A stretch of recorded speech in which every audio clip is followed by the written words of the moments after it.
welcome to our May 23rd, 2024 Public Safety Funding Committee. I officially call the meeting to order. Welcome to the committee, and to those present and those joining us online. We will begin with the roll call from our committee director. Please, Danny. Chairman Lewis. Here. Councilman Robinson. Chief Butler. Here. Chief Tobin. Here. Jason Bram. Here. Marissa Calderon. Here. Kimberly Annie. Here. Dr. Nagel. Here. Barbara Roderick. All right, we do have a quorum. Thank you. Number 3 on the agenda, announcements.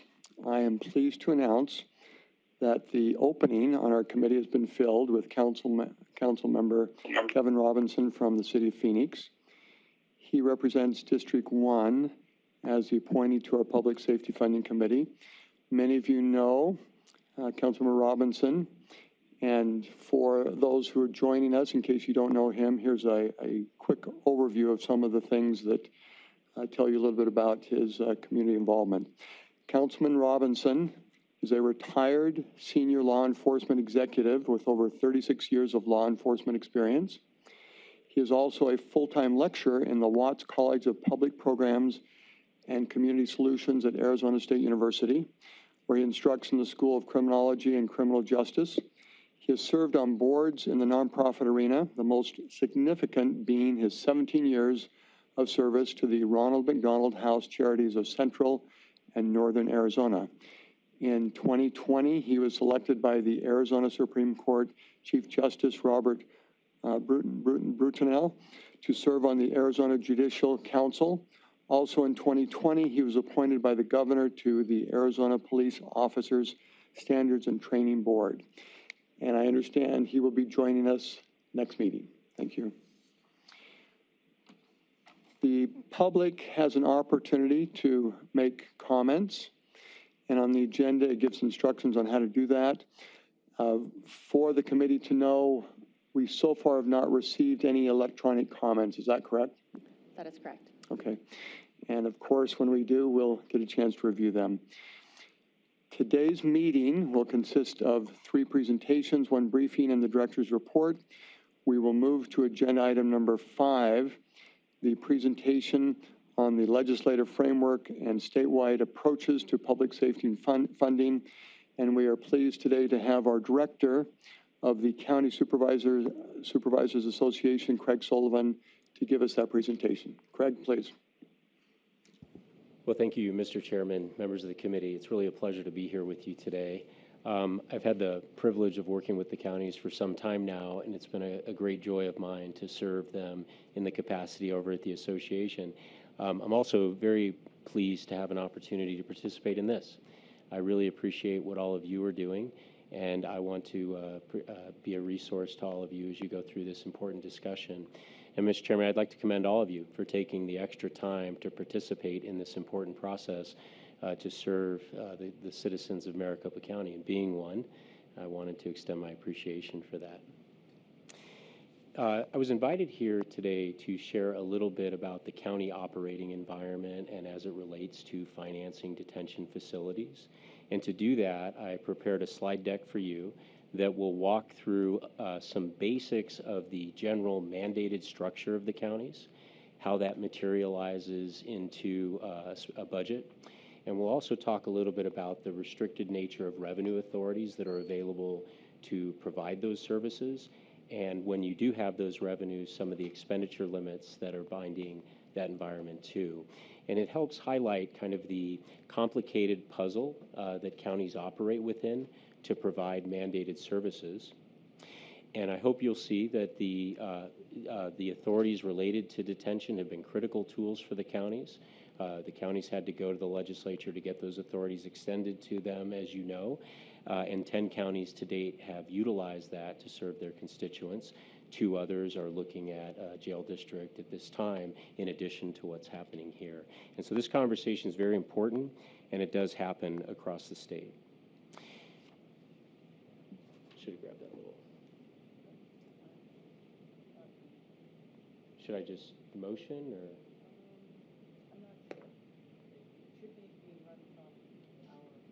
Okay. We'll start off the paper copy, and on slide 2 of the deck that you have, when we talk about the county operating environment, what's really important to recognize is that they are administrative arms of the state. And so what they're doing is providing mandated state services at the local level, local regional level, with the input of elected officials. And so policy choices made at the state legislature and the judiciary, in addition to the federal government and separately elected officials, all impact the cost drivers that occur within the county. And that external environment of decision makers is in addition to what you would expect in an operation where you have constituent demands that are maybe increasing population growth, and of course inflation that may be occurring. So I think counties are very unique in the sense that many other parties make decisions that have to be operationalized here. Oh, thank you so much. So when we look to fund those mandated services, it is in a relatively restricted environment. So the county's basic revenue structure is this. They're heavily dependent on the primary property tax, and they have access to state shared sales taxes. Counties do not receive a share of income tax sharing the way a city would, and they have no independent authority to raise taxes. So it's heavily dependent on the primary property tax and state shared sales taxes. The legislature did extend to the counties a half-cent sales tax, but that was only extended to rural counties. Maricopa is not able to access that. That was done in 1990, and they've extended other tools like the jail district tax or the detention facilities tax. And so everything that the counties were doing historically was on property tax and state shared sales tax, and then they would seek additional authorities to fund these critical items. Very importantly, property taxes are limited by the Constitution and state law. And so there are restrictions on increasing property taxes, not just constituent issues and political issues, but specific restrictions on the ability to raise property taxes. So with the absence of flexible county authorities, it's quite a puzzle piece to see how you fit all the state mandates into your existing resource environment. State mandates do put increased pressure on the property tax, and to the extent the state shared sales taxes are growing, we benefit from those as well. Now you can see this break down a little bit more in the next 2 charts. So what I wanted to do here was to show you a general fund expenditure picture of 2 counties, Maricopa and Graham. I selected Graham because they recently have gone out to the voters to get a jail district, which we'll describe a little bit more. This does not include the detention tax. It does not include the maintenance of effort, which are large transfers that have to go into the jail district or the detention fund. But what it gives you is a sense of the core mandates that counties are providing on behalf of the state at the local level. We all talk about public safety. It's obviously a critical item. The criminal justice system. When I speak of that, I'm talking about prosecutors, public defense. The counties fund both sides of that equation. The court system. The courts are a separate branch of government. They don't report to the county. In our state, the legislature has assigned a significant funding responsibility for the courts to provide, the Board of Supervisors to provide to the court system. And so that's something that has to occur annually here at the local level as well. You see probation in there and mandated health care payments. Every year, there's a bill sent to all 15 counties to help fund a portion of the state's long-term care system. And so millions of dollars are just directly transferred. And that's been happening for some time. I think it's north of $400 million from the 15 counties now. Now, that's important in an environment like this because that cost will continue to grow in the county budget going forward. And so it's just an uncontrollable cost driver. We don't manage it. It comes from the state. When we list general government expenditures, what we're talking about there are the constitutionally created officers like the assessors, the treasurers, the recorders, the school superintendents, offices that have their own state mandates that they implement, and it's part of the constitutional design of county government. This shows you the revenue picture, and I talked earlier about the basic revenue structure. Counties are heavily dependent on the property tax. You can see it here. You may note that vehicle license taxes are listed here. That's because historically, vehicles were treated as property. They were always part of the property tax base, and when we made policy decisions to aggregate that to the state, the counties continued to receive a portion of that to shore up its local property tax base, if you will. State shared sales taxes for Maricopa County. And you can see a lot of similarities with Graham County, but I would note too, one is they do have a local sales tax. And so that was extended to the rural counties, as I mentioned earlier. This point about PILT, payment in lieu of taxes, these are federal resources that are provided for impacts associated with untaxed federal lands. Maricopa receives that too, but it's such a small percentage of its budget. And then in the other category, you may ask what might be in there, and there are some specific transfers from the state to help shore up public services in Graham County. So that's the basic revenue picture, and it is very restricted and leans heavily on the property tax. And when you talk to boards of supervisors across the state, they're always very sensitive to the upward pressure of costs on the property tax system. So that's led to counties seeking authorities to fund jail operations, and you're familiar with the one that's being accessed here in Maricopa County. But let me break this chart down for you a little bit. Currently, there are 10 counties who are using an alternative funding source for detention services. 9 of them are using the jail district construction, which I'll explain a little bit more in a moment. And then Maricopa County is using the jail facilities excise tax. Of the 5 counties who currently are not using one of these tools, 4 have looked at it and evaluated whether it's a prospect. 2 very well may go down that route in the next couple of years. And so the costs of detention are pronounced everywhere, and counties are looking at ways to manage that and access revenue authorities that can help with it. When it relates to the 2 types of authorities, jail districts and the facilities excise tax district here, I'll share a couple of things. The jail districts were created in 1989 when the counties went to get some kind of a tool. At that time, Maricopa County was not given access to the excise tax portion of it, the sales tax. Only the rural counties were. Counties started using it immediately, going out to the voters to get approved revenue sources. And then in 1997, as you know, Maricopa County went and sought a different tax that met its needs more accurately. The jail district construct does many of the similar things that the excise tax here in Maricopa County does. It funds the building and maintenance and operation of the jail. It has a different governing structure. It's not technically the Board of Supervisors. It's the Board of Supervisors sitting at as a board of directors, as a special district. And that has implications in that expenditures out of the jail district are not bound by the expenditure limit. And you've probably been hearing a little bit about expenditure limits that counties are bound by. Those are restrictions put in law in 1980 that say the expenditures in 1980, that bundle of goods, grown by population and inflation, is the cap on what a county can spend. And so jail districts do not find that to be a binding constraint, where the excise tax that operates here has to pay careful attention to that.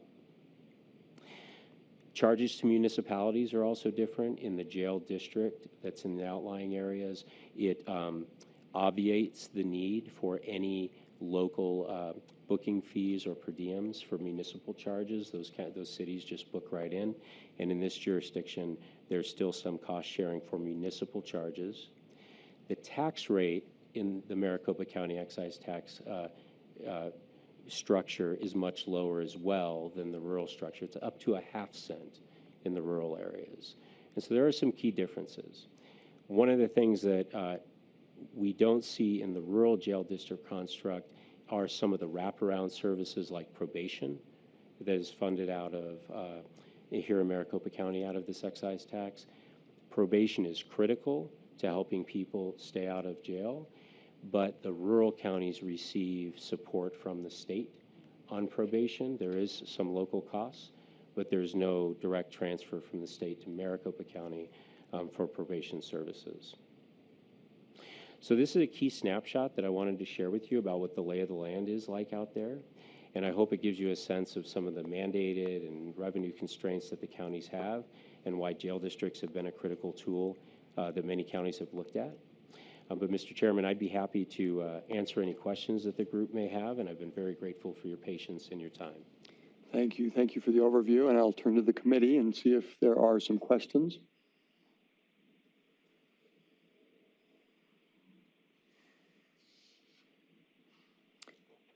I think that's feedback to you, Greg, that was very helpful and executive summary that we appreciate. Thank you. Thank you very much for your time.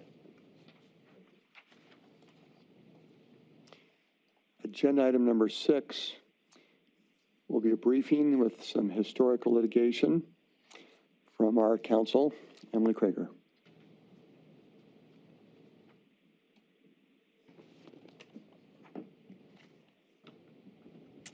Thank you, Mr. Chairman and members of the committee. This is going to be a briefing on these issues. I'm going to be talking about 2 primary cases that over time I think you've heard a few times through this process and will continue to do so. I just want to start by saying that this is not privileged information. What I'm providing you is publicly available. I did not actively litigate either of these cases on behalf of the county. When I was in-house for the county, I was aware of them, but I wasn't working or assigned to either of them. And like I said, this is just a basic overview so that as this process continues, you're hearing from the consultants, you're touring the jails, and you're hearing or seeing references in particular to the Graves lawsuit. We just want you to have the background to understand what occurred there. Before we get to Graves, I do want to talk just very briefly about Melendrez. That case was Melendrez versus Arpaio. It was a class action lawsuit that was filed in 2007 against former Sheriff Arpaio, alleging that MCSO engaged in a custom policy and practice of racially profiling Latinos and a policy of unconstitutionally stopping persons without reasonable suspicion of criminal activity in violation of their 4th and 14th Amendment rights. The 4th Amendment is search and seizure. 14th Amendment are the equal protection clause, is the equal protection clause and the related rights.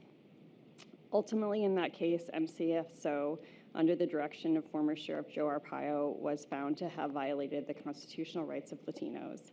Since that order and was put into place, MCSO has been under a federal court appointed monitor related to these related civil rights violations. The Sheriff's Office, the court-appointed monitor, the attorneys representing the plaintiffs continue to work through this process. They meet with the monitor, there's oversight, there's interaction with the federal courts, but that is entirely on the patrol side. So there's really no impact related to Melendrez on detention and the detention fund. There's a very small overlap, sometimes related to internal affairs investigations and how they're conducted, but that piece doesn't affect the budgeting related to the detention fund. The second case, do any of you have any questions about that? Thanks. So the second case is what's now called Graves versus Penzone. It's had several iterations over the years because it was a class action that was instituted in 1977. It was filed by pretrial detainees asserting civil rights violations under the 14th Amendment. They alleged things like overcrowding, insufficient medical care, problematic living conditions, insufficient mental health care, and insufficient access to legal materials, attorneys, et cetera. In 1981, the parties entered into a consent decree that addressed and regulated various parts of how the jail functioned. Several years later, in 1995, the parties stipulated to creating an amended judgment that set forth various requirements that the county and the jails were required to meet. That amended judgment went through several versions over the years. The court issued amended judgments in 1995, 2008, 2012, and 2014. Ultimately, these amended judgments created what is essentially the standard of care now at the jails that they're required to continue to maintain. In 2014, the county made its final request to terminate the prospective relief that was required in these amended judgments. Because this wasn't a consent decree that didn't create a federal monitorship anymore, they were judgments that required this relief ongoing and then continued oversight and then continued work with the judge to make sure that those requirements were being met. So, like I said, back in 2013, the county tried to have that ended, asserting that they had met the requirements of all the various amended judgments. And just to give you a sense of what those requirements are and what they look like and why I'm not going to go into a lot of detail on them today, these were massive judgments with many, many requirements that overlapped between MCSO and Correctional Health Services to make sure that they were meeting them. After 6 years, ultimately the court determined that, and I quote, "Through multiple rounds of data collection and compliance reports, defendants have gradually demonstrated compliance with each of the specific remedies ordered by the court." And the court concluded at that time that it would no longer engage in judicial oversight. So it took 6 years after the final request to make sure that the county was meeting these requirements. So where we stand now is essentially all of the county's budget related to the functioning of the jails and CHS's budget are dedicated to ensuring that the county continues to meet these standards. The detention fund is what is funding those things. And when it comes to CHS, I think the biggest takeaway I got when I was trying to wrap my head around this so I could talk to you all about it is how much of this goes to the personnel that are necessary to provide this care. And the same is true, with detention officers and what needs to occur for that to happen. But when it comes to CHS, one of the hardest pieces is that CHS is essentially running like a hospital, and their medical staff, their nurses, their doctors, their psychiatrists, CHS is competing with the private sector to try and recruit those members of staff to come and work at Maricopa County. And I think everyone's probably aware post-COVID of the challenges, especially with nursing staff and getting them, getting CHS fully staffed up. So the big picture is, Graves they're no longer under the court monitor of this. I mean, I use the term monitor, not in the technical sense. But all of the requirements are in place. This is a standard that the county continues to meet, and a significant portion of the detention fund is dedicated to ensuring that those things occur. Questions? I have a question. So if the standards of care have been established due to that judgment, who is still checking that since the court isn't doing the oversight anymore? So big picture is, essentially the detainees and the possibility of litigation at any point if those aren't being met. This case was taken over by the ACLU ultimately, and that's who the county worked with in finally getting to a place where the court wasn't overseeing it. But CHS has dedicated staff to ensure that all of these various requirements are being met. And I think I can't speak specifically to sort of the day-to-day functioning of that. But if you would like to have that information, certainly I think we could get someone here to discuss that with you. I would, because that was a really expensive litigation for the county. And the taxpayers are still paying for those two litigations. So I would like that information of how we are maintaining that piece since the judgment. Okay. We're not obligated by the judgment anymore, but we still need to maintain those standards because it's expensive otherwise. Absolutely. If I could just add that one of the ways for us to see that would be from the internal quality, whatever is being done by the Quality Improvement Department, because that's one of the ways in which any organization studies that. So that might be an easy way to provide that information. And also what's done to maintain accreditation. Those might be two ways, because there's probably a lot, but that might be some accessible ways for us to see that. And certainly in my efforts to learn about this, that piece of all of the accreditation requirements for CHS, it's not necessarily just specific to jails. They have to meet the standard of care like any other hospital would have to meet. So certainly I think, Danny, we could make a note of that to have someone come in and present on that and answer those specific questions for you. Jason? Probably an unfair question for today, but I guess if we were looking at, say, current litigation that may be in progress, do you see anything on the order of magnitude like this coming up that might be sort of affecting the county's ability to provide services and what the future fiscal risk might be there? Not necessarily a number, but just thinking forward as we're looking at the renewal or potential renewal of the jail tax, whether there's a next one on the horizon. So that's a tricky question.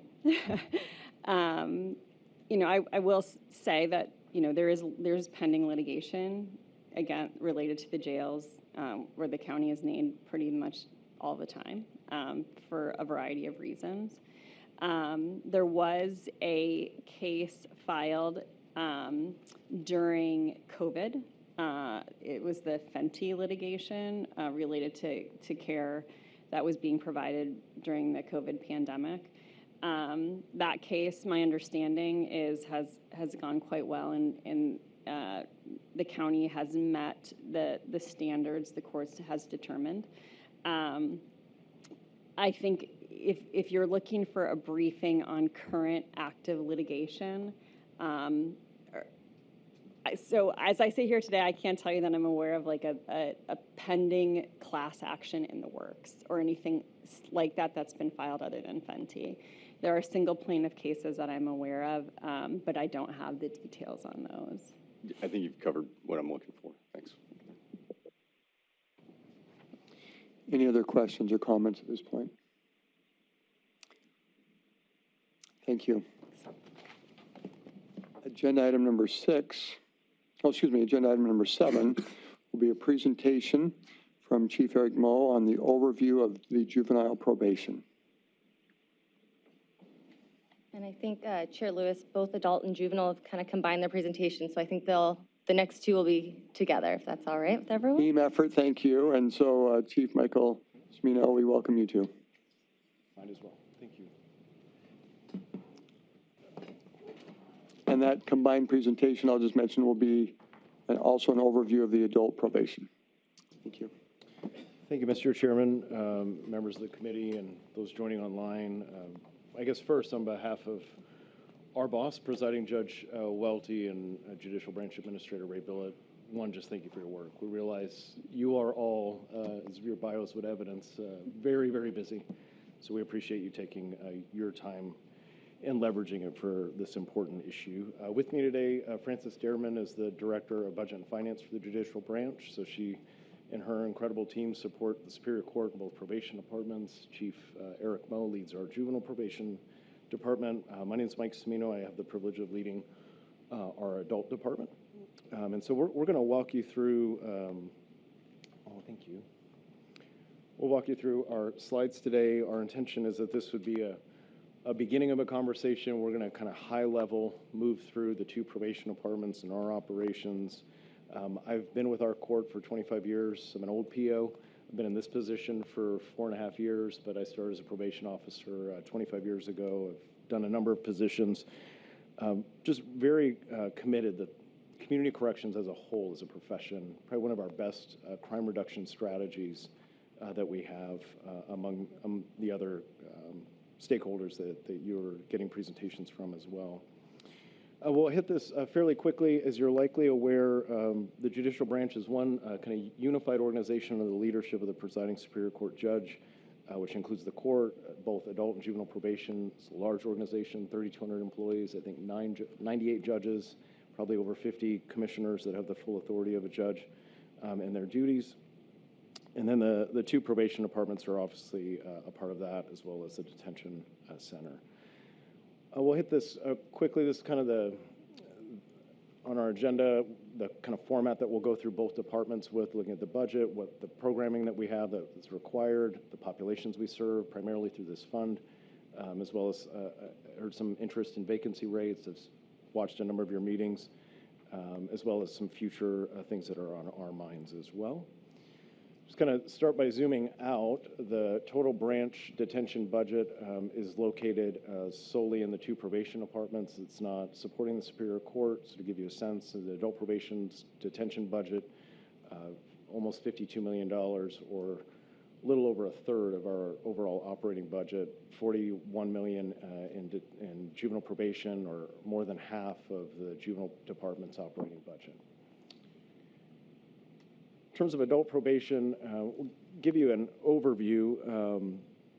Probably the best way I can give you a large-scale overview is in a short video. It's about 4 minutes, so I'll kind of let that be our introduction.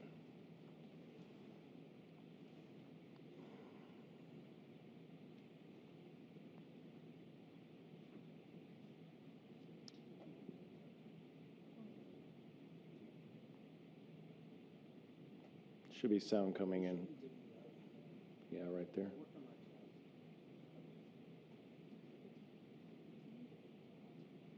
You'd think I would know it enough to be able to narrate it for you, but not quite. We can also restart it if we do get audio at some point. Nothing else will have it fixed for the JPD video. So.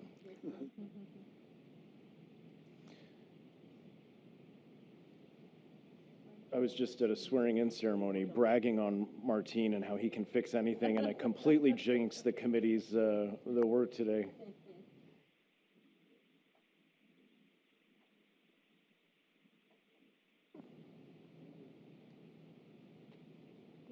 Maybe the folks online are hearing it. No. No.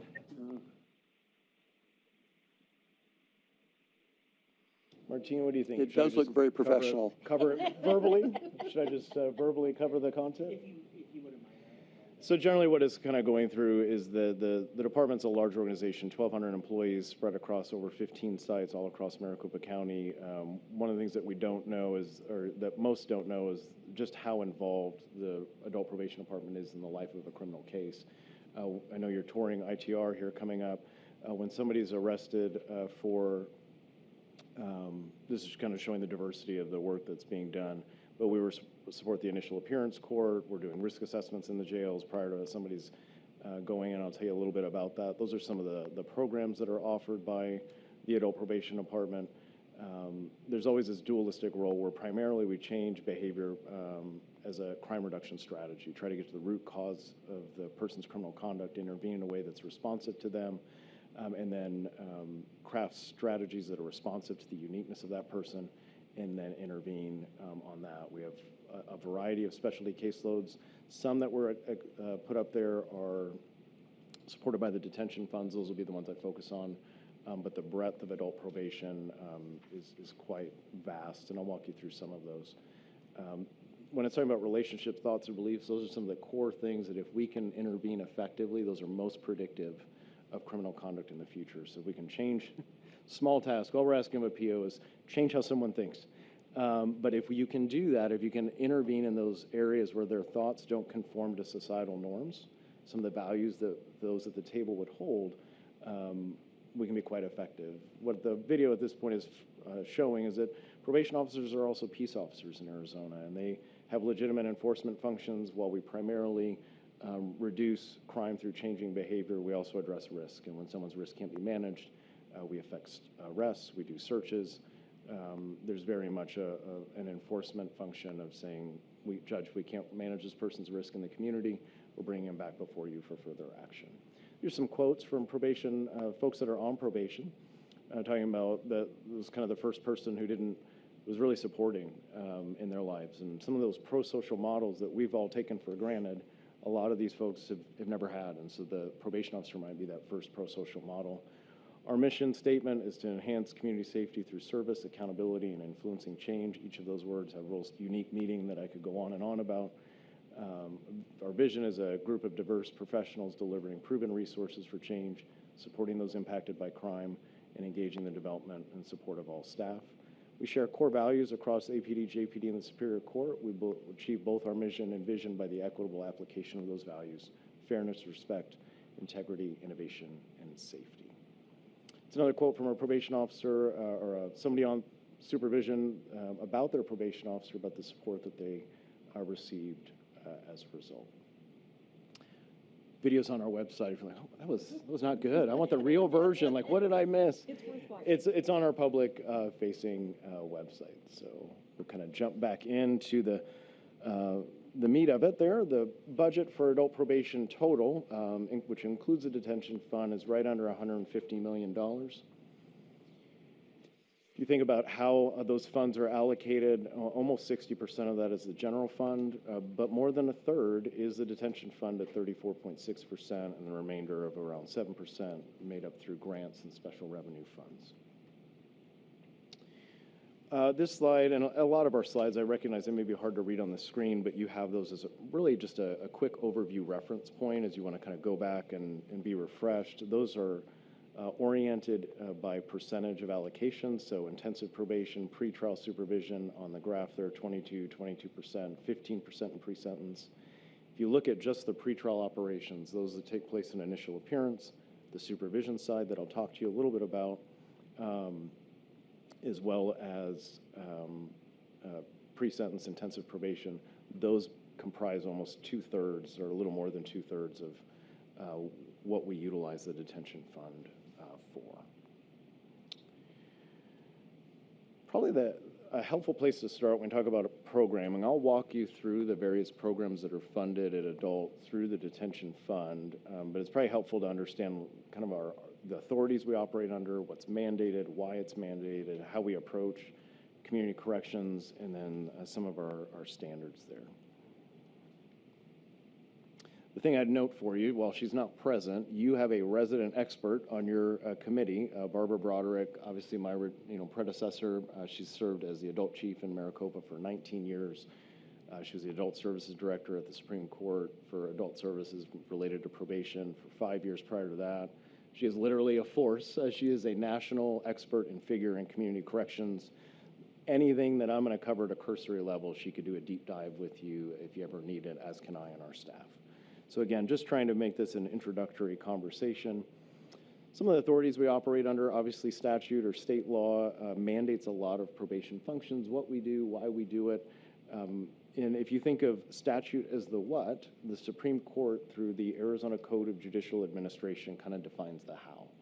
The state's constitution charges the Supreme Court ultimately with the administration of justice throughout the judiciary in Arizona, which includes anything from city courts to clerks of courts, probation departments, and everything in between. And the way they do that is through the kind of the code, which is really an administrative order from the Chief Justice. So a lot of what we do is regulated either in statute defining the what or in code defining the how, and usually a combination of both. Just a very cursory overview of how community corrections approaches its work. One, it's evidence-based. And what I mean by that is a lot of what it sounds. It's what we would hope for every time we go to our doctor's office and we present an issue. We're hoping that they're not guessing, that they're going to bring treatments to bear. Dr. Noggles here. She can call me out. that have efficacy and standards. There's efficacy behind the therapeutic approach that's going to be deployed to our issue. That's what we're hoping for in community corrections as well. We obviously have very specific principles that are tied to community corrections around risk and enhancing motivation and things that we can do a deeper dive as we do our work. I know a number of you have been gracious enough to volunteer to come in the field with me and with some of our staff, and we can certainly answer probably some of those questions that'll be natural to you as we do that work. We prioritize risk. And while this may sound intuitive, historically, community corrections didn't necessarily do this as effectively as it is today as a profession. The highest risk at the highest level of attention, intervention, resourcing, and even monitoring, whereas the low risk, though research bears out over and over, if they're truly low risk, they need a referral, and they will usually exit the system with that referral and that service. And so we're very deliberate about focusing our attention to those that are highest risk to commit crime in the future. You will see, as we move through the system, validated risk instruments are prevalent really at each stage. And they're different. The risk instrument we use at someone's initial appearance is different than what we would use in the supervision side of the house. But those are always serving as the basis, the foundation of our work. It's not rote. So in other words, it's not that we just do the assessment and then plug it in. We still use the officer's judgment, experience, the totality of what they're seeing, but it begins with a validated risk instrument.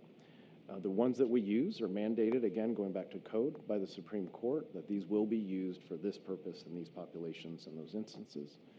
Responsivity simply talks about the ideas that we're going to craft those interventions, but tailor them, kind of going back to the medical analogy. If as a physician knows what you should do is the following 5, but I've treated you as your doctor, I know you're not going to do all 5, we're going to craft something that's responsive to the uniqueness of that person, their learning style. We might look for community referrals in their areas of natural community. We will look at gender responsivity. We know that some of the drivers of criminal conduct cut across gender lines, meaning often females involved in the justice system have a disproportionate background in trauma than their male counterparts, and certainly than their female counterparts that are not justice involved. If we don't craft a trauma-informed approach, we're not going to be as effective. That's an example of responsivity.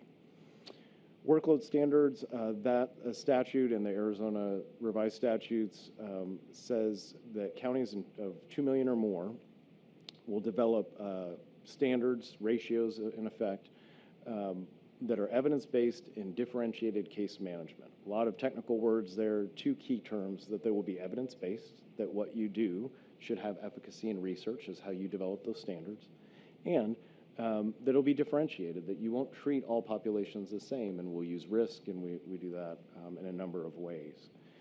You're obviously well aware that this Board of Supervisors has prioritized public safety, perhaps above, at the very top of most of what it does. You see that in their budget.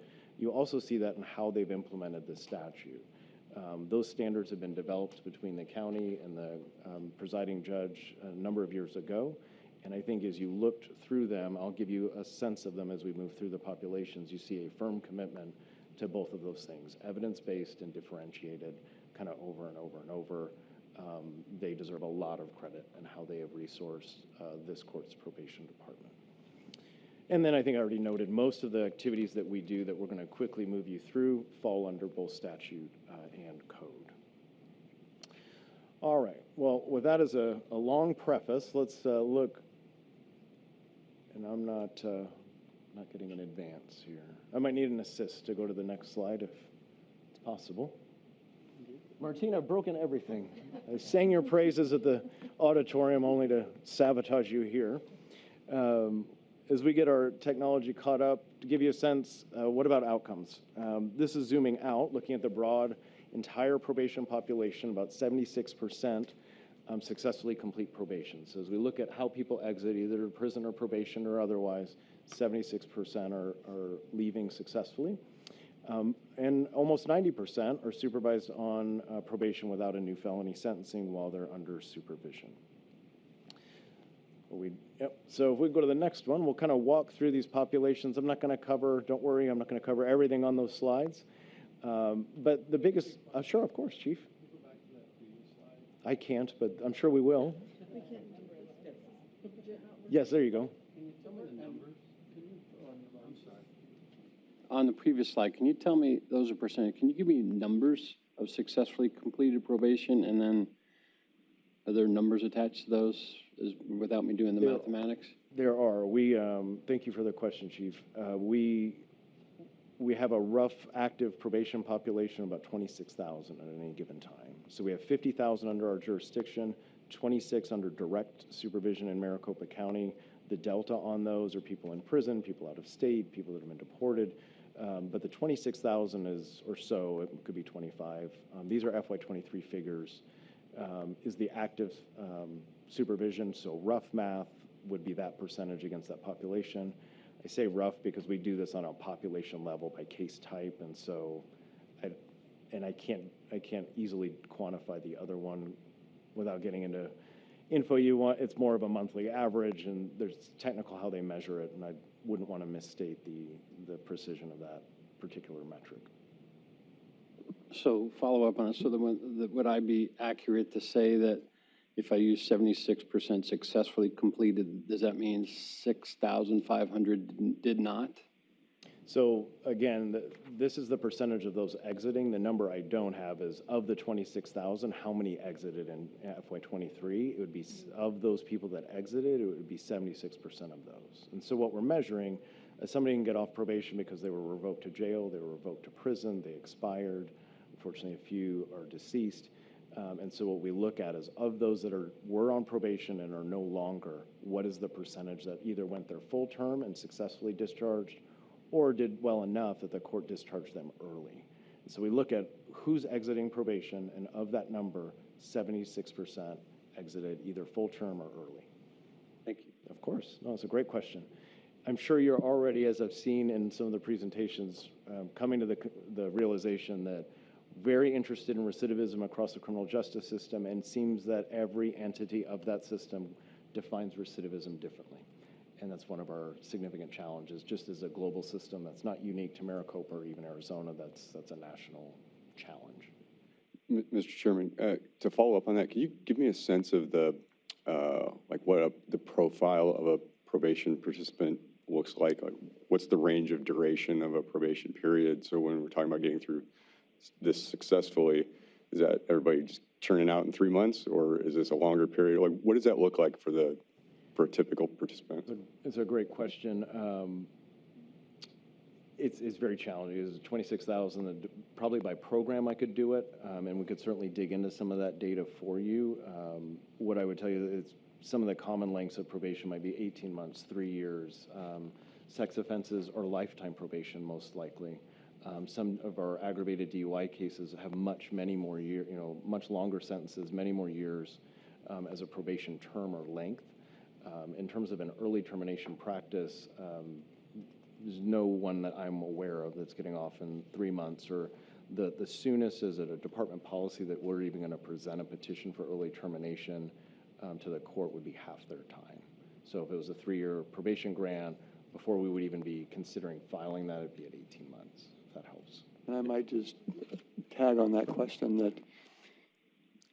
and it might also differ on the circumstances, but does a probation officer, is it a daily check-in, a weekly, a monthly? How often are they checking in? A great question, and you were right in your answer that it depends on the level of supervision. So generally, to simplify this, hopefully not overly simplistic, but the court will set the level of supervision. I'm going to walk you through intensive probation. That is a court-ordered level of supervision that is for our highest risk population. They're going to be seeing someone several times in a month. Standard probation, if it's a regular case, if they're high risk, they might be seen twice in a month, once at the residence. If it's a medium risk case on standard probation, they might be seen once a month, once every 3 at the residence. So we have contact standards, some of which come in codes, some are enhanced in local policy, and those are based on the population and largely driven by the risk of that person based on the risk assessment to commit crime in the future. And when they are seen, is it in person? It can be. And so some of our residential contact standards are absolutely face-to-face, in person. We will substitute virtual contacts. That's always been permitted in the code from the Supreme Court. We try to pick our spots with that. So if there's it's not wrong to bring somebody into the office, but what we've encouraged the staff to do, that have a purpose. So is is what you're going to be talking is under such maybe contention or difficulty that we want the full security apparatus of the buildings and things in order to have that conversation, or it doesn't lend itself well to a residential contact where maybe families present and we want to give them some additional privacy. If it's a regular contact to check in and check progress with the case plan, don't bring somebody from their job where they sit on the public transit for half a day, take half a day off without pay, and can step away, make a technology-based contact with their PO, deal with the kind of the less emergent issue, and just move forward. And so we mix in technology-based contacts, but a lot of it is still face-to-face, in-person work. Great questions. Mr. Chairman, one more, if I could. How does your trend line for caseload look? Because you've got 5+ year participants. Just curious how that stacks up and like what your caseload growth kind of looks like historically and what you're projecting, if you have a sense of it. We do have a sense of it. We work, I'm happy to go in a deep dive with all of that. I would say generally speaking, just as an aside, there is very little I can think of that is in front of me that you couldn't see. Policy, practice, data, numbers, anything like that. And we readily have that through the budget office at the county. The county and adult probation work very hard together to try to attempt to forecast growth. That is a very challenging proposition because we do it by case type, not simply just overall. So we look at intensive probation versus pretrial. That is very difficult work. We are, I think, in agreement for sure that there is growth system-wide, whether it's in pretrial, pre-sentence, on the probation side. Forecasting the precision of that growth is challenging, but there's absolutely growth system-wide. It's been slow and steady for at least a couple of years. We probably bottomed out as a probation population, I think it was in October of 2021, and has been, we've seen a significant return from the justice system since then. The first population up, and I'll try to leave at least 3 minutes for Eric. And again, I thought it was 4, but, and again, it's a beginning of a conversation. We're hoping to get, oh, good. Oh, nice.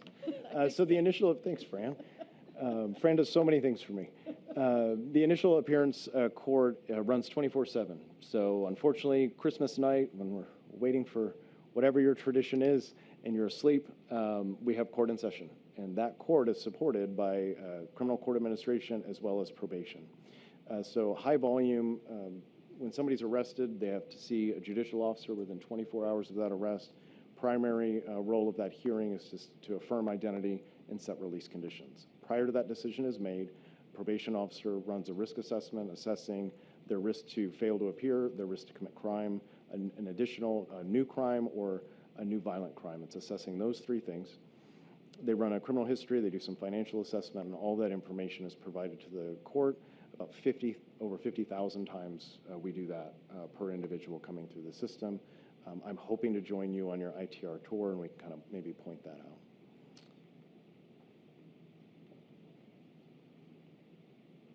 Our pretrial supervision, so at that, going back to that initial appearance, the judge may decide to hold somebody without bond if that's legally permitted. They might decide to issue some kind of financial bond or incentive to appear. They could release somebody on their own recognizance, or they could go in the middle of all of that and say, I'm not going to do OR, but we will release you, but under the supervision of a probation officer. That is called pretrial services. The person has not been convicted, but they are being supervised, and the goal of the probation officer is to monitor their conditions of release, so that that person can, instead of being held in custody, remain out of jail. There's different types. I've got some of the caseload ratios. Generals at 75-1 probation officer, 350 low-risk individuals to a PO and a caseload administrator, or electronic monitoring. That ankle device that you've probably seen is at 25-1. It's at that shorter, smaller volume as a result of the level of monitoring that's done. They are responding to alerts on that device 24/7. Again, a lot of volume, about a 2,600 that was tentative stats for April, 2,600 on pretrial supervision. Probably of note here, if this program did not exist, while we don't, 25 years, I don't guess what a judge is going to do or how they're going to decide a case, but I can speculate if this program doesn't exist, they are more likely to hold somebody in custody. And if you think about cost of incarceration per day versus cost of pretrial at a little under $10 a day, there's an impact there. Move to pre-sentence. Again, high volume. This is the 4th largest trial court in the United States, and so there's about 20,000 pre-sentence reports done every year. That is a tool that is used by the court prior to making a sentencing decision. It gives a forum for interested parties, the victim, the defendant, attorneys, a place to share with the court the information that they have prior to the court making a decision. They also use a validated risk instrument, but for a different purpose, to predict their risk to commit crime in the future and to share with the court what is in the assessment that's driving that risk. There's 10 different domains, and maybe when we're out in the field or in future conversations, we could get into like, what is it measuring and how do you use it? Those reports are required by statute and the rules of criminal procedure. Again, high volume there. We have 75 probation officers and 50 screeners doing this work. Roughly half of pre-sentence is supported by the detention fund. Intensive probation, probably the biggest user of the detention fund. We've got currently 90 positions dedicated to 1,344 people under intensive probation at the end of April of 24. This is exclusively high risk. So these are our highest risk folks. Even to be on intensive probation, that's a statutory requirement now that they have to be high risk to commit crime in the future. We resource those officers with additional training for more engagement, contacts, going back to your question, Mr. Chairman, more significant and substantive throughout the month. Obviously, differentiate caseloads of 1 to 15. So this is candidly, our most expensive supervision model. You see the cost there. I think the interesting thing here, if this program didn't exist, these are often folks that did not do well on standard probation, and this is kind of the court's last attempt before imposing a prison sentence to giving them an opportunity to try again to complete probation successfully. One would likely presume if this program did not exist, there would be substantial state cost, as well as county cost, which is a good principle even just more broadly. When somebody fails on probation, there's a county cost incurred because they are often incarcerated in the county jail while they pen those violation proceedings. If probation is revoked, then the state cost kicks in so it balloons out. And so perhaps that would be of interest if there's a proposal to the legislature.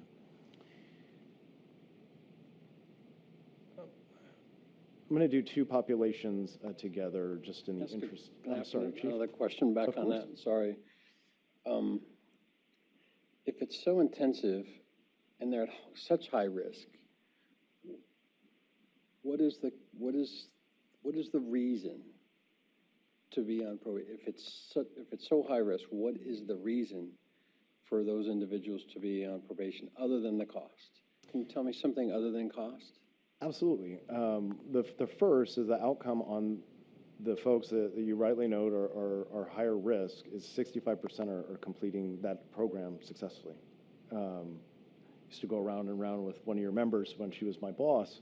She said, Mike, it's 50%. We got to get better than a coin flip, and we're up to 2/3. While that is a significant investment, we are seeing success, and so despite the reality of their risk, we're able to correct that and turn it around. And so 2/3 of them exiting intensive probation, and this one we changed the measure a little bit, Chief. We look at success being they've been modified to standard probation.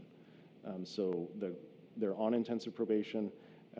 By court order, so we need a judge to lower that.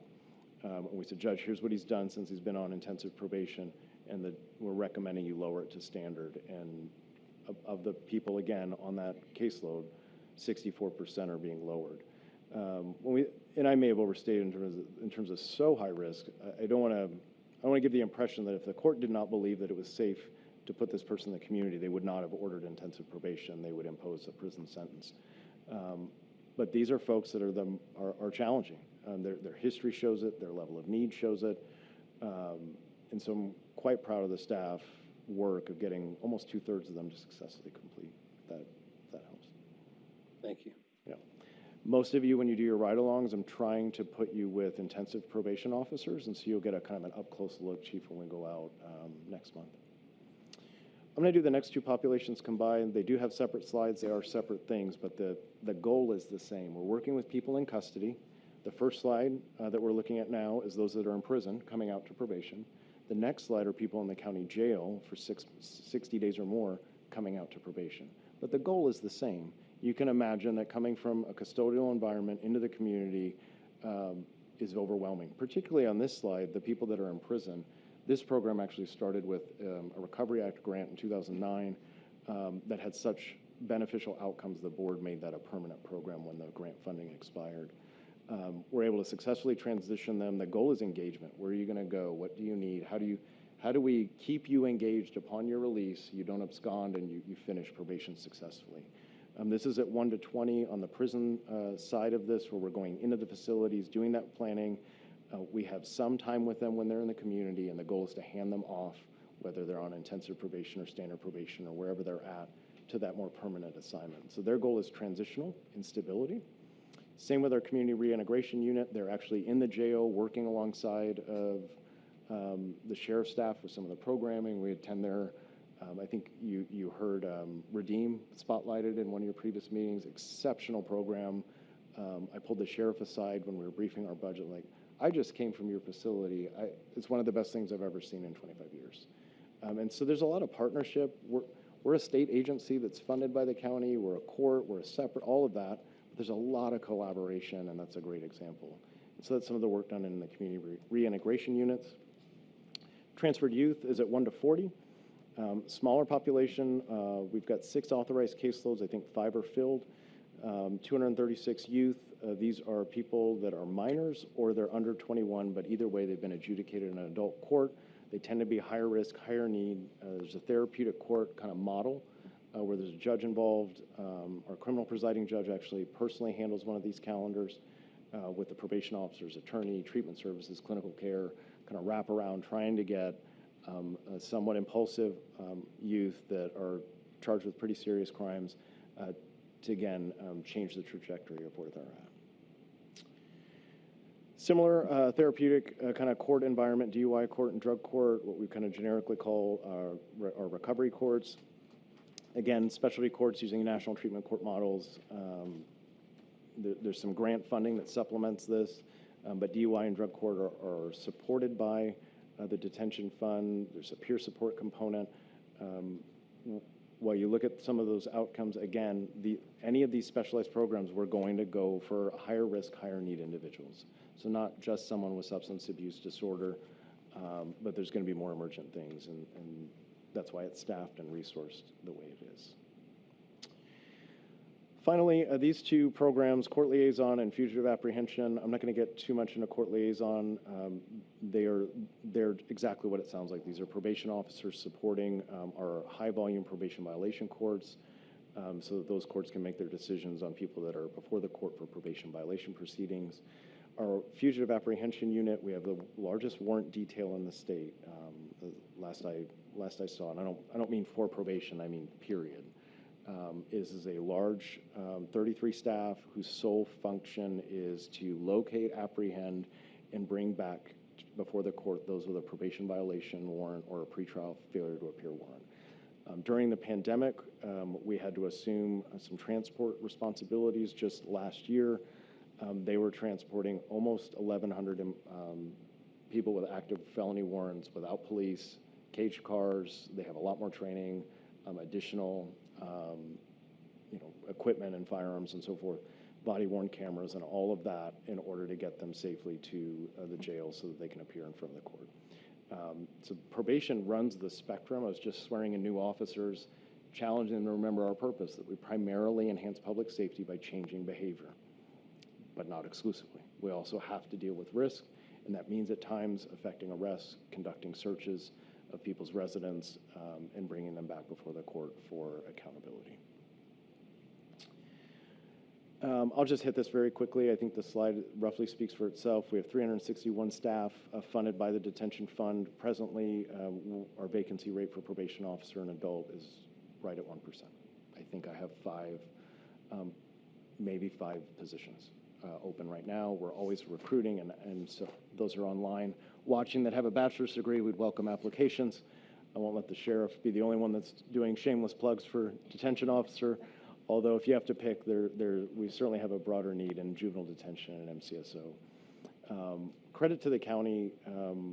I was concerned about some of the recruitment rates and how it was dropping. And in, I think it was April of 22, the county used its critical retention recruitment funding to deal with a market adjustment for probation officers. Since then, we have seen a clear ability to hire, and grateful again to the board for its commitment there. Finally, we'll hand it over to Eric. When we're asked about, like, what are your future needs? What do you envision? I don't have the kind of infrastructure examples that the sheriff does, where, like, we have jails that were built decades ago that need, and same with our facilities, some of which are even older in juvenile detention. And so really for me, it's about preserving the great things that have been funded through this, much of which is mandated. And so if the fund goes away, the mandate remains, and it's going to have to be dealt with through other means. I'm not going to get into the initiatives we have, but they're oriented around these 3 of the 5 core values, and they reflect a lot of what I talked about. So fairness, we're looking at how do we have an equitable application of justice throughout the work that we do, where there's discretion involved? Is there disparity? And what does that look like? What's driving it? What's the root? In the respect, is I touched on it. It's talking about responsivity, and so we have a full initiative around justice-involved women. Some of those caseloads are supported by the detention fund.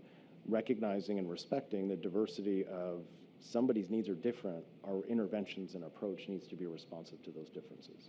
Somebody has a deep background in trauma, referring someone to substance abuse is not adequate. Getting them to be abstinent from substances isn't the root issue, and if we just deal at the cursory level, we can actually do harm.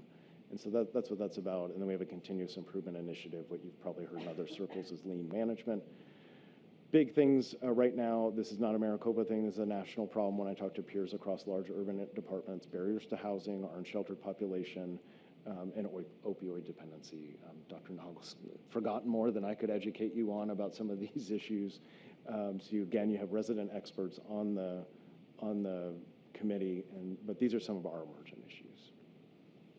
And then we've got Chief Mo with juvenile. All right. Well, thank you for allowing me to be here. I'm going to try to be as brief as I can, and I'll go at a pretty fast clip. But just real quick, I've been with the Superior Court since 2012, about 12 years. Prior to that, I served in the large urban county back in the Midwest, so I'm familiar with other alternative forms of funding. So I've been doing this about 30 years. Real quick, when I got started in this, it was back in the jail in the early 90s, back in the Midwest when jails were overcrowded. Came in before pretrial was actually a pretrial thing, working with a nonprofit, trying to figure out how do we safely and responsibly minimize the use of secure detention, whether it's for adults or juveniles.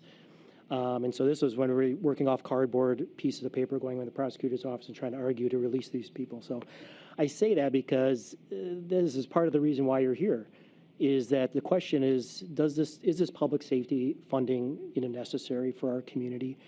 Can we use it in a way that is meaningful and that can reduce our footprint as we're a growing county, and can we do it safely?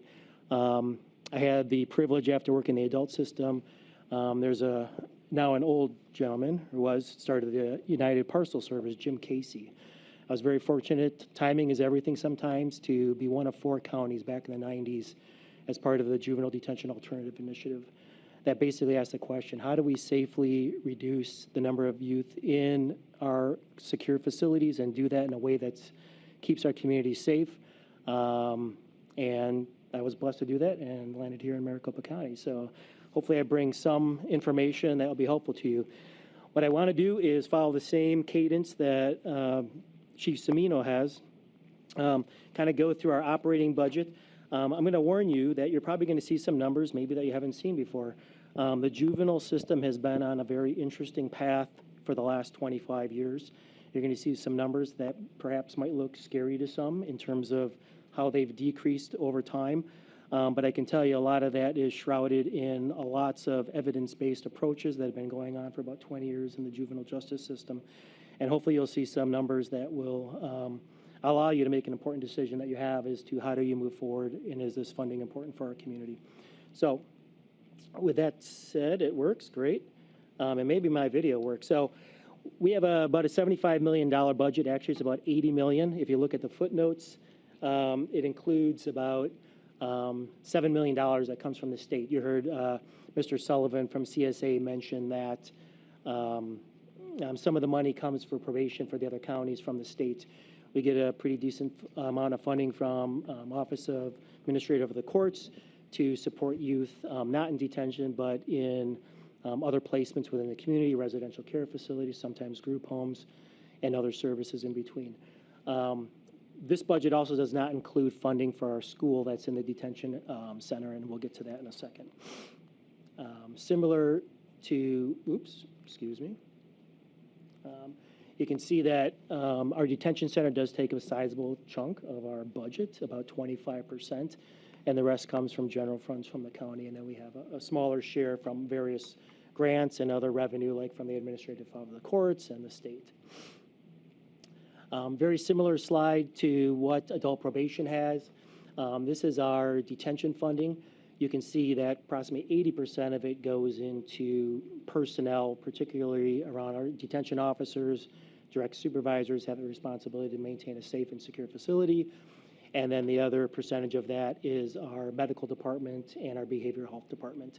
We put a lot of energy into that, and so, and you'll see why in a second.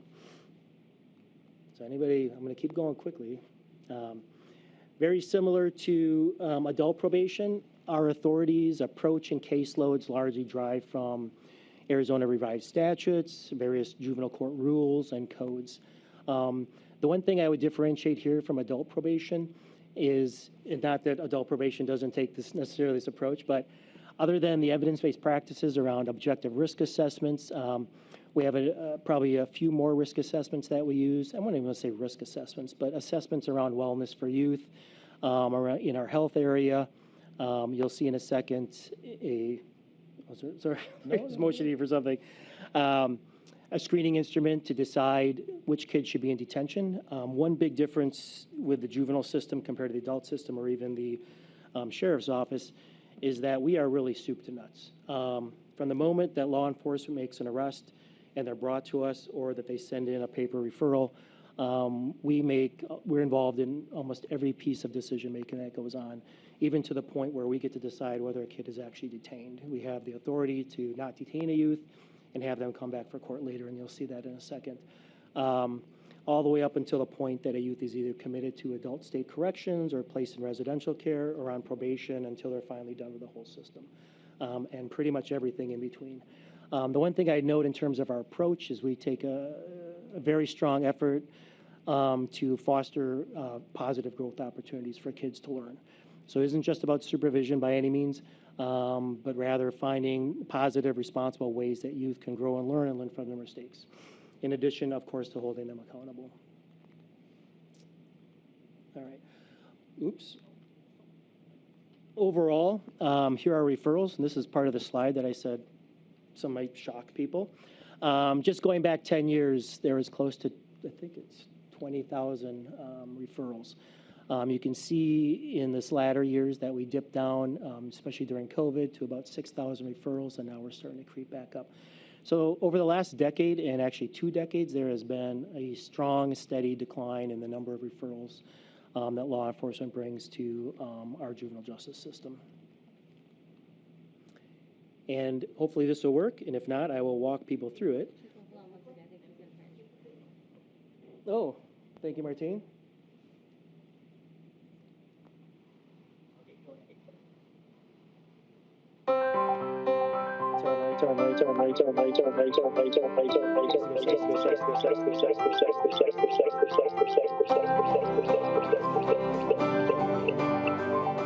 I think our staff are able to bridge that gap between community resources and being able to help you. I think that's a misconception that often is unknown, is what is it that our staff do, and it's really helping. Usually when they're referred to us through the courts, their lives are on a negative path, and we help change that negative into a positive one by showing them that some of those behaviors were wrong and trying to teach them the right way. You can just turn the sound off. Go. Can you play without the sound? So the court will take the kids and assign them either restitution. So what you're seeing here real service quickly, it's hours, just about 3.5 so they minutes, can, help the it community goes well out. beyond just Mostly supervising. nonprofit organizations. Job Corps, yes. So youth to community service in the community, we coordinate that. Here they are working at a horse ranch, helping out. And the idea with J Corps is that they not only earn community service hours and give back to the community, but they also can earn, they have a victim restitution fund. So we pay victims through a fund that we monitor to help make victims whole and help the kids succeed in that. There's teen court that keeps kids out of the formal courtroom. Not that some kids don't need to go to the formal courtroom, but I can tell you it's very expensive. Attorneys involved, judges involved, all kinds of people involved. Keeping them out of the courtroom and using volunteers with youth at teen court is very important to our community. Not just teen court, but diversion overall. And you'll see in a second how many cases are actually deferred from the system overall successfully. They are dismissed, free to go. They don't have a record, so it's an opportunity to stay away from having a permanent mark on their juvenile record. Journey.do is a platform that we've partnered with ASU and Life Lab Studios. You heard some talk about tablets in the jail before. This is kind of a homegrown project with ASU and Life Lab Studios. And really, we tapped into experts in learning. So we have lots of criminal justice experts, or people that think they know what they're doing in criminal justice, I should say. But we're maybe not so good in knowing how people actually change behavior in learning. So we worked with ASU Center for Innovation and Gaming and put together the Journey.do program. Hope Closet, many of the youth that come to us, about 30% of the population that are referred to us are involved with child welfare, so either abuse or neglect cases. They come to us from group homes. They come in with their clothes on their back, and they also leave with the same thing. So we have a Hope Closet that takes donations and hooks kids up so that they can leave feeling more dignified on the way. Parents also have this accessible as well, too. It gives them a sense of ownership of something, pride in something, pride in themselves. Project Restore is a project that was in partnership with our courts and ASU. That's our juvenile presiding judge, Lori Bustamante. That is really youth come into the system if they successfully complete probation and they have some rights taken away from them during the process. At the end of that, they have the opportunity to restore their rights. Unfortunately, when kids go through the system, they are kids, and people are very concerned and they're scared and they don't always pay attention to all their rights. So this program was really an effort to make them aware and restore their rights. Here you're just seeing a smattering of programs that happen in detention, everything from yoga to Fit for Success program. We have quartets that come in, poetry, the list goes on there. You can read them yourselves. But the real key takeaway in sharing this video is that the juvenile justice system is not just about supervising youth and watching them and catching them do something wrong. There's a little piece of that as well. We need to hold youth accountable, but it is also creating these opportunities for youth to learn and grow and be the best that they can be moving forward. So I strongly encourage you to take a look at that video if you have time. I think if nothing else, the two videos might give you a sense of where you want to ask more questions in a concise format. You get a kind of a flyby overview of the two departments. Now you need to unleash me. It's not working.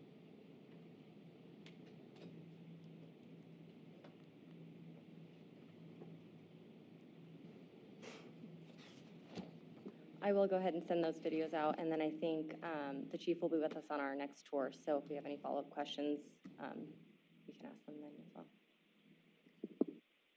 All right. real quickly, back to the slides here. I talked briefly about teen courts, and there's other aspects of our diversion programming, but one of the main areas that we focus in on is diverting youth from the court with the county attorney's office blessing.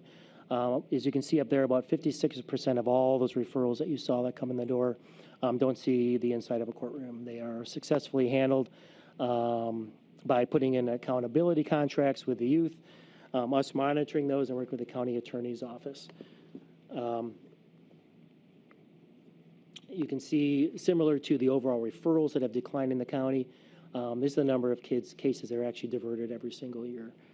And you can see going back 10 years, there's been about a 45% reduction in the number of diversion cases.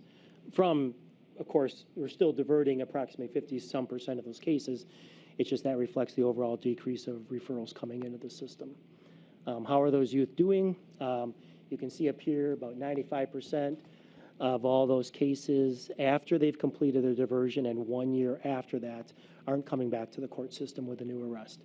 95% of those are new with a felony. 87% don't have any referral.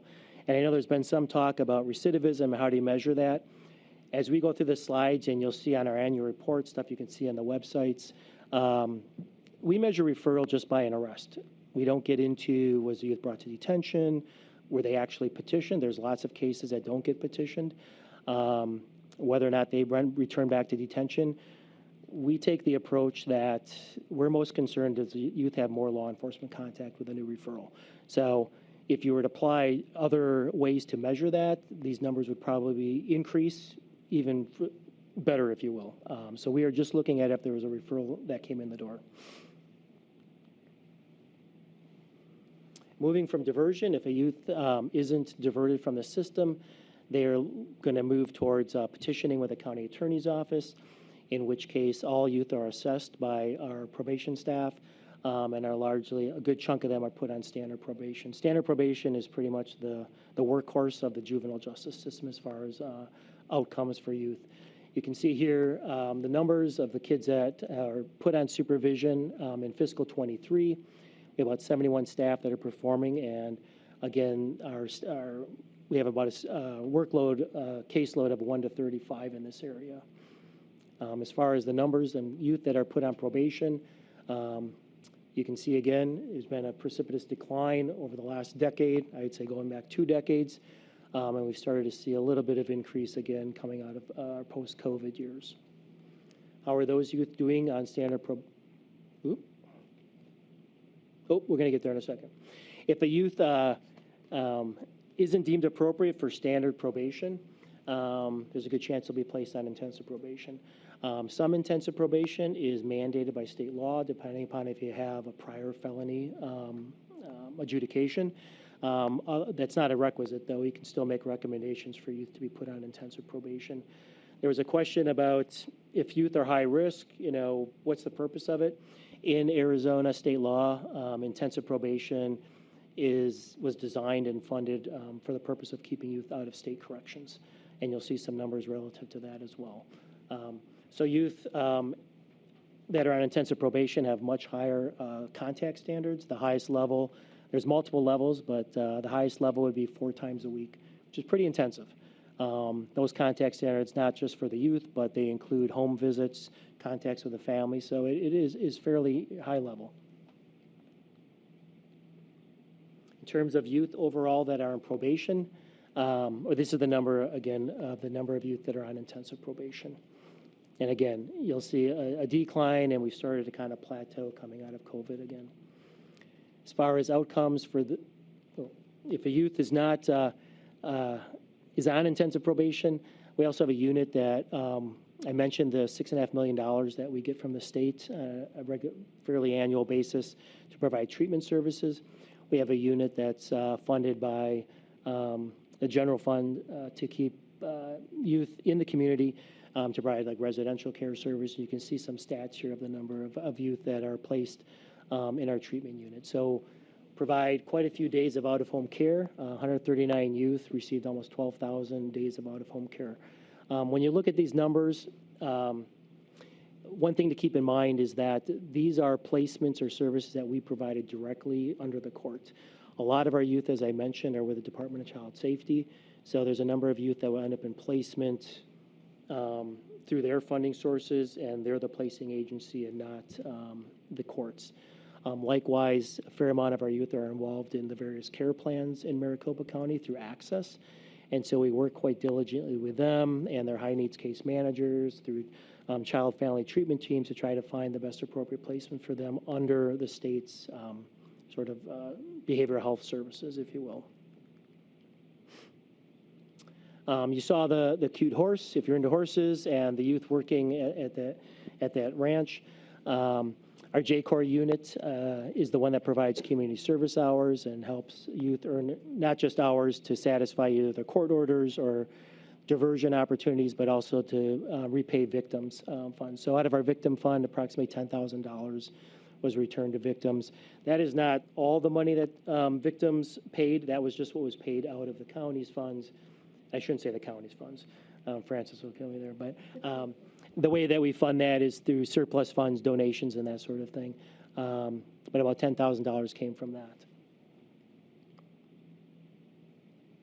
As far as youth that are completing probation, here are some 10-year stats that reflect that. So approximately 78% of the youth do not come back for a new referral from law enforcement.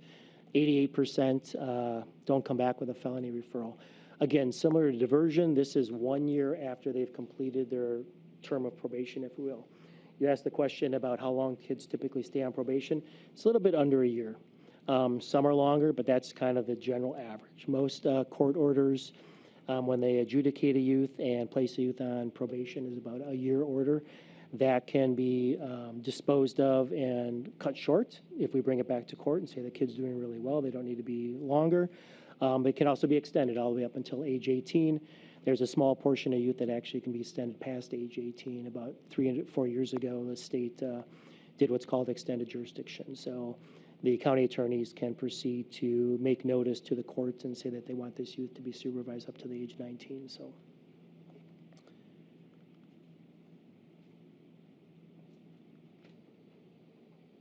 Another way to look at recidivism, because I know that is a big topic of discussion, this shows you the 10-year trend of youth that come into the system that are referred. So the top number there is the overall referrals that come in. And the bottom number below the blue line is the number of kids that this is their very first referral to the juvenile justice system. So although I'm not encouraging first-timers to come into the system, we would like to see that piece of the pie as big as possible. It means that the top part is a smaller portion of kids that are reoffending, if that makes sense. So it's a nice visual of way to look at it. And so as the bottom grows, we believe we're doing a better job of keeping our repeat offenders out of the system. Does that make sense? Okay.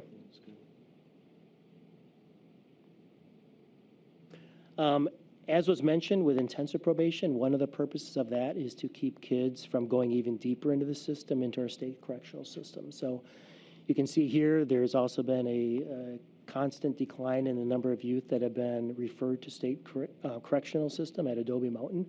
We've seen a slight kind of ebbs and flows, but overall, there's definitely been a constant trend downwards. And I think to your important question, to, as you move forward as a body, is whether or not, does Maricopa need this funding to continue? I think this is one of the areas that, as an ancillary, you do consider. Do we continue to kind of minimize our use of secure facilities? I think the data shows that, we are doing a fairly good job of trying to minimize the use of secure detention and keep youth in the community, in their homes and in schools where we'd all ideally like them to be. You're also seeing less kids go to state corrections as well. Ideally, that was the intent of intensive probation, was to keep kids out of state corrections. It would be nice. I know one of the things the county grapples with is we do as a county pay about $7 million a year to state corrections to support that operation. I know there's been some real effort to try to undo that, and I don't know, maybe this work might result in some effort in that area.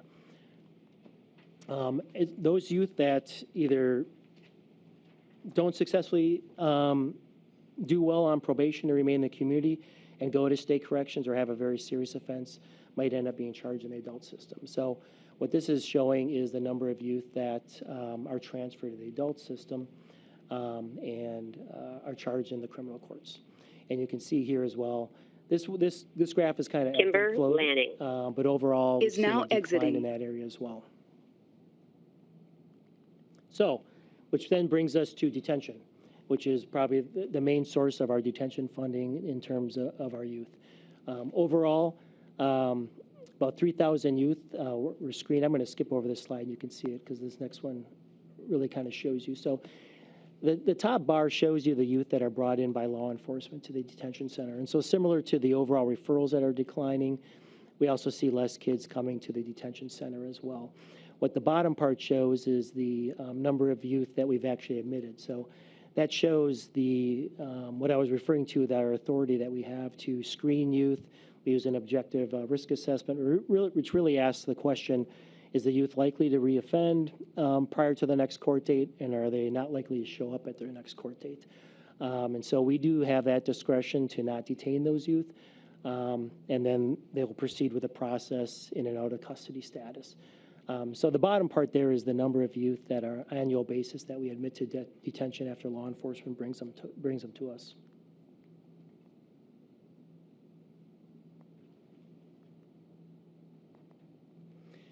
Those referrals to us and those admissions result in our overall detention population on an annual basis. So you can see over the last 10 years that has continued to decline as well. And one thing that changed about 3 years ago, I think this came up, I think Dr. Nagel, you had asked a question about persons under 18 that are in the county jail.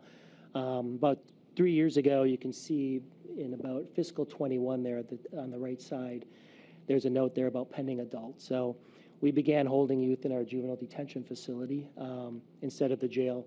So I average about 40 youth now. If you looked at that about 4 or 5 years ago, there was about 80 youth under the age of 18 held in the jail. Now it's down to about 30. I think you heard Mr. Dawson, who was here from the Sheriff's Office, talk about that a little bit. So there's been a real shift in terms of who we're holding in our juvenile detention center.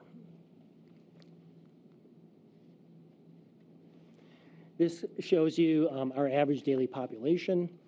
And so once again, you can see that that has declined going back 10 years. It started to pick up a little bit more now.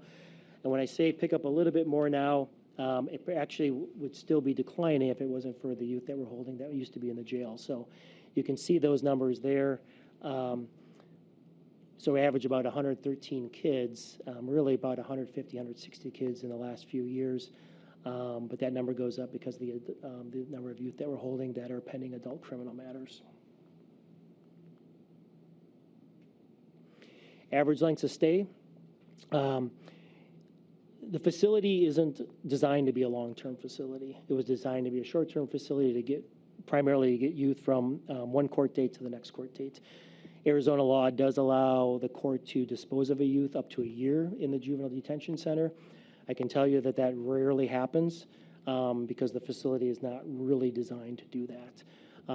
But the only time that the courts will, I don't want to use the word sentence, but dispose of a youth to the detention center for a period of time is when they are close to aging out, and we feel as if there's not a lot left of time to do, but there still needs to be some accountability. So with that said, we do have some longer-term kids. One thing that has dramatically changed, which I think this group does need to take into consideration as far as juvenile detention operations, is the youth that used to be in the jail. You can see that on the screen here that's in the upper right, those average length of stay average going back a couple years ago when we started this, 88 days, now we're up to 129 days. I can confidently tell you we probably have at least a half a dozen youth that have been there going on 2 years since this started. So, which does create some challenges for us in terms of how do you program for those youth. It's just a completely different environment, but we're working through that. So what do we do with the funds in terms of running a safe, secure, and hopefully an environment that's positive for the youth? These are our general operations. So primarily that's composed of intake and assessment. Youth are brought in by law enforcement. We make a decision whether we're going to hold them or not. A large piece of the funding goes to just general safety and security. We're also responsible for court appearances. So since COVID, we have to manage youth either getting to court virtually over a monitor or escorting to them court in person. One might think that it's a lot easier. Hey, just put them on monitor. You still need to watch youth. It's not that youth know how to use the equipment themselves. There's lots of pieces to that puzzle. So just because you do something virtually doesn't necessarily mean it still doesn't require staffing hours to do that. Transportation, youth don't always stay in the facility, 24/7. They have medical appointments they might have to get to, other court order appointments. Also, we have to transport those youth to court out at our Southeast facility because we run 2 court operations. Food service, we have an in-house food service program. About 10 years ago, we shifted from the sheriff's office to bring food in-house. We just found that, I'll be honest, a lot of youth weren't eating the food that was coming from the jail, quite frankly. It didn't help very much. Many of the youth are on psychotropic medications. They need a balanced diet in order for those to work well. And so bringing food, people would think, what's the big deal about food? Food matters, I can tell you that. Spending a little bit of resources into running a good food program pays dividends. One thing that we always talk about is we all sitting here can be having a bad day, and one of the things you'll probably think about is, what am I having for lunch, right? What am I having for dinner? Same thing for kids. So even if a young person is having a bad day, they know what's coming up for lunch, dinner, breakfast, and they know it's going to be good. And so we do put a lot of effort into that. Housekeeping, we have our own house staff deal with sanitation issues, laundry issues. All those are extremely important. I'd welcome you to come out to our facility. I think you find that we maintain it quite well. A clean place means that you value the people that are there, both the staff and the youth. So we try to go above and beyond to make sure that it's an environment that people want to be in. And then lastly, we have to manage professional and family visits, and that's done now both virtually and in person. Before you move on, can I ask a question? Yes. Do you all have a cost comparison for what it costs, although I know it's a lot of challenge for you to have taken those remanded juveniles? Do you have a cost comparison between keeping them in an adult jail and keeping them at your facility? I don't, but I'm 99% confident that we are more expensive. Okay. It would just be interesting to have that information. Yeah. And also what the cost might be if all of the juveniles that are currently remanded were in your facility. Okay. No, we can take a look at that. It's a good question. And we're not the only jurisdiction that is now housing youth that were in jails before. Part of this is a federal mandate that came down about 3 years ago. We knew it was coming. And so jurisdictions are trying to figure out how they adjust to that. So part of that is just a staffing question, quite honestly, and a programming question. So, but it's a very important public policy question that I think the county really should sink its teeth into a little bit. So as far as beyond just general services that we provide, many of the youth that come into our facility do have mental health issues, unfortunately. A good portion of our youth, as I mentioned, are in the child welfare system. They're involved with trauma situations. Many of our youth are in out-of-home placements, so they're coming from group homes, residential facilities where things didn't work out so well. Bottom line is that they're coming in with mental health issues, substance use issues that needs to be addressed, and physical health issues. So we have an integrated health services under a medical director who runs both our medical operation and our clinicians to make sure that there's some seamlessness to that. So I'm not going to go through all the stats here, but they do regular health screenings for all the youth, coordinate their services. We have clinicians that do assessments. So they provide overall comprehensive care. They also do partnerships with various entities to bring vision services to the youth, dental cleanings. We work with A.T. Still University to create opportunities not only for their students to learn, but to also clean the youth's teeth. So I'm not going to go over all that, but it is fairly robust and happy to answer any questions. One thing I will mention, too, is that the medical and clinical services aren't just there as a place to provide basic care. They're also an integral part of the operation. So when we have what we call all calls or an incident in detention, medical team arrives, the clinical team arrives to try to work with that youth, either deal with physical issues right on the spot, or any mental health issues if the youth is in crisis. So they really are an integral part of how we provide safety and security within the facility.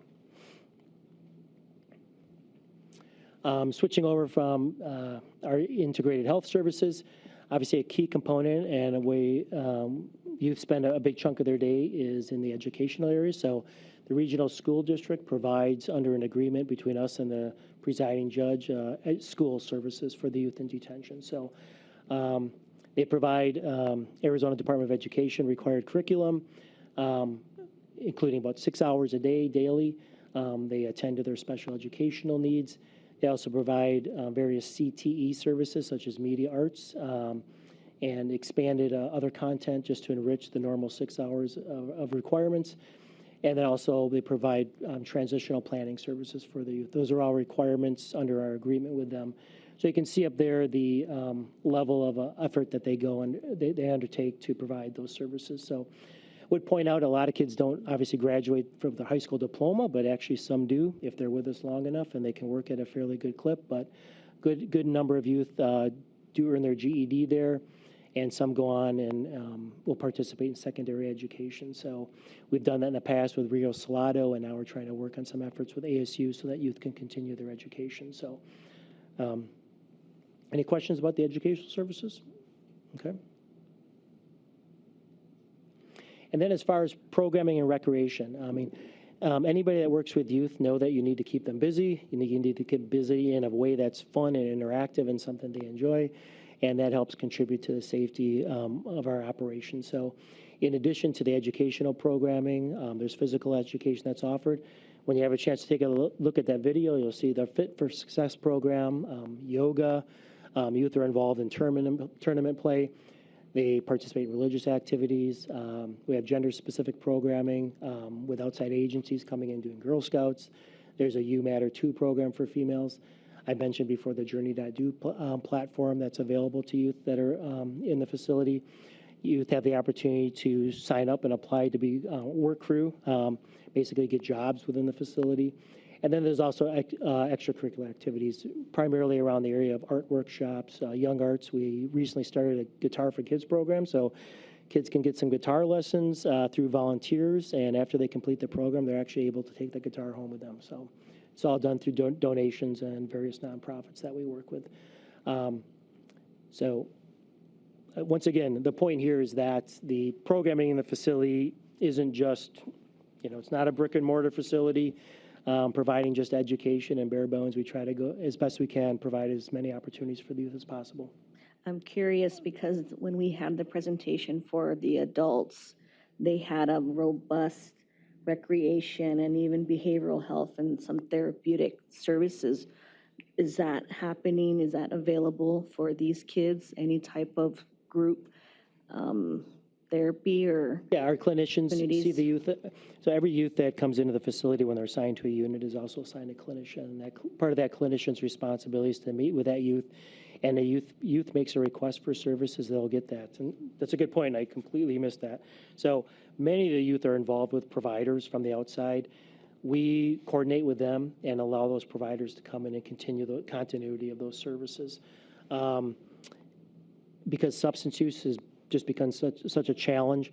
All youth are now screened for substance use services, and if they want to, they participate in what we call our SPARK program. SPARK program is run by our detention clinic and behavioral health clinicians, and they participate. It's a 4 or 5 week program. It actually involves the family as well towards the end, and it's a teen intervene program that comes out of Hazleton, and it's really designed to deal with pre-contemplative issues of state of change. We know most of all these youth are going to be leaving us, so if we can better prepare them to continue on with services when they leave the facility, that's what we're going to do. So.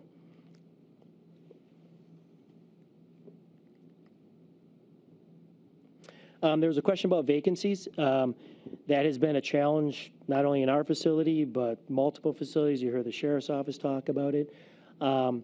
Our vacancy rate, actually, I'm pleased to report, is come down quite a bit. So last year at this time, our vacancy rate was about 30%, which is about 50 officers. We've gotten that down to about 17% in the last month and about 30 officers. We really went through a wholesale change of our recruitment process, how we screen applicants, and how we manage them in their first 30 days, 60 days, 90 days, that sort of thing. So not only are we doing a better job of getting people in the door, we're doing a better job of retaining them, and we're starting to see the outcome of that. So I won't go into great detail about it, but a lot of work's been done in that area, and so we're pretty pleased with that. So we still have work to do. We still have vacancies. The one thing I'll tell you about a detention center is that it's very staff heavy. Dr. Nagel asked about the cost. I kind of glossed over it there, but our standards require a 1-to-8 ratio minimally. That is a pretty across-the-board standard based on PREA standards. It's in Arizona state juvenile detention standards. At nighttime, it's 1-to-16. There's lots of talk in the field, though, that ideally you'd have like 1-to-6. So the more you want to provide positive therapy services, recreational service, you're going to need more staff. It's just the way it is. The more that you split kids up and go participate, they need to be watched. So just to follow up on that, can you give us a sense of like who your staffing competition is? Is it just Michael poaching all your staff to keep his vacancy rates low, or other agencies or other industries because you got burnout? Or like what's going on with that? It is true. The detention officer position tends to be a stepping stone for those that want to go into law enforcement or to adult probation. Why don't we flip here? Can I actually talk about that? One of the challenges and emerging issues. So I'll skip down to the third bullet there, staffing, 24/7 operations and on-site programs. I think that's one of the challenges that not only the jails across the states and nation are facing. It's hard to staff those facilities, I think in part because we're bumping up against other opportunities to telework and not be on site 24/7, and so it becomes a real challenge. So we do lose people to adult probation. I lose them to myself because they go on and we don't get in their way. If that's what they want to do, that's great. Working in detention center is kind of a love-hate thing. I mean, you either love it, the day-to-day grind of working with youth, or it's just not your cup of tea, quite frankly. So that's why we put a lot of work into our recruitment and being very upfront with staff, letting them see the facility, hooking them up with a mentor along the way, because that, there's very little preparation that can be made for working inside of a secure facility. So, yeah, I think for the most part, there isn't any one entity that's stealing people, if you will. So, other emergent issues and future programs issues, our facilities are aging. I can tell you they're going on 20 plus years, if not older. Our newest one is going on 20 years. Doesn't sound like a lot, but I can tell you, unfortunately, most of these facilities were retrofitted and expanded upon back in the 90s, early 2000s, and unfortunately, they're correctional facilities, and I know they're designed as a secure place, but they are not very hospitable towards a treatment environment. So many places have re-examined that, and when they have the opportunity to stand up a new facility, are doing it in a very different fashion. They just don't look like a jail, especially when it comes to youth. I mentioned before the increased likelihood of our length of stay changing. You can already see that in the stats. I'm pretty confident in telling you it's only going to get, I don't want to say worse, but it's going to get longer. And so that's going to be a challenge moving forward of how we do that. And that is not just a function of staff and programming, but space. Space does matter, especially when it comes to youth. And the last two things, substance use. I don't think I need to explain too much about that, but also community-based options in lieu of secure care. And what that's really getting at is that we've seen, and it's not just here in Maricopa, but kind of a contraction in the number of community-based providers that are willing to work with youth on a 24/7 basis. Part of that is a funding issue that's changed since they've changed some federal law around child welfare. There continues to be a continued push to reduce the number of youth that are in out-of-home care, which is a good thing. That also creates kind of a challenge because providers providing these services need people in those facilities. So the rates go up and funding authorities don't want to pay them, and people find that they end up getting out of the business. So we're going to have to work through that, but one of the places then that means is they could spill back to is, until there's a placement for youth, is a secure detention center. I think that is all I had, so. Mr. Vice Chairman, if I can quickly. Yes, please. Slide 25, we're going to have to send you a correction on. That's the wrong chart. That is the JPD and APD combined detention fund split. The slide 3 actually has the correct number. 55% of JPD's budget is detention fund. It's 55.2 detention fund, 36.7% general fund, and 8.1% other. So we'll send you a correction on that. Thank you, and my apologies on that. Thank you. Last thing, invitation, you want to come out and visit the detention center, we'd gladly have you out there. If you plan it around lunch, we'll give you lunch. We're very proud of what we provide. Is that on the schedule for future? Because I'd like to do that. Yes, so we don't have the date scheduled because we're trying to coordinate when the jail master plan will be done in that meeting, but it is whatever meeting that isn't, we plan to try and coordinate a tour of juvenile probation. It is well worth the visit, and if he's going to give you lunch, I would definitely eat it. Yeah, the food's good. I wasn't kidding about the food. The food is they do an good. incredible job. It's a lovely program to visit. I If I mean, want it's just tremendous. encouragement, I'll go see Eric, and we'll walk through detention, and it's really incredible what they're doing with the kids. Members, any further questions? The panel? You do, okay. I do have a question, of course. You noted the trending down. Why do you think that is? I've been getting this question probably for 20 years now. And every time it's like, no, it's going to plateau and come back up. Clearly, with COVID, the 2-decade decline got accelerated for sure. And so things are starting to spike up. And there's a lot of talk in the community, I don't mind saying, oh my gosh, everything's, going the wrong way. And yeah, there is going to be an uptick, especially coming out of COVID, and things are transitioning out of that. But I think a lot of it has been continued movement towards evidence-based practices, screening youth out. You can see kind of that shrinkage of youth that are repeat offenders. We still have our repeat offenders. We have our chronic offenders. Not unlike any other social services systems, there's like what we call the 10% population, the ones that are just perpetually in the system. I mean, that is really where the focus needs to be, as on those higher risk offenders. And so it's a great question. I honestly can't give you a great answer, and we work closely with ASU and others, and it's hard to put your finger on it. But I think it's been a concerted effort over the years by community-based agencies, by systems, to try to work with youth in a different way. And a lot of the research suggests that the more youth that you detain, you might actually be creating more issues, and those youth may be reoffending. So, it does not mean we don't detain youth. Right. We just try to use our crystal balls, and really, there's the assessments, but use objective processes to try to make sure we're making the right decisions for the right kids. Because you make a decision to detain a youth, a lot's going on. They're getting disrupted from school, they're disrupted from their family. We're basically taking everything away from them that we would all want for our children. So, Well, if I could add quickly, in my former life, I worked for public defense and saw a lot of this trend down in the juvenile delinquency areas. And frankly, some of it is policy decisions out of the county attorney's office. There was a period of time where things were charged, TPing as graffiti, things like that. And they've just, since so much of the research shows that that's just not effective, and those messages have moved into those areas, and there hasn't been the volume that there was previously. Can I ask another question towards that?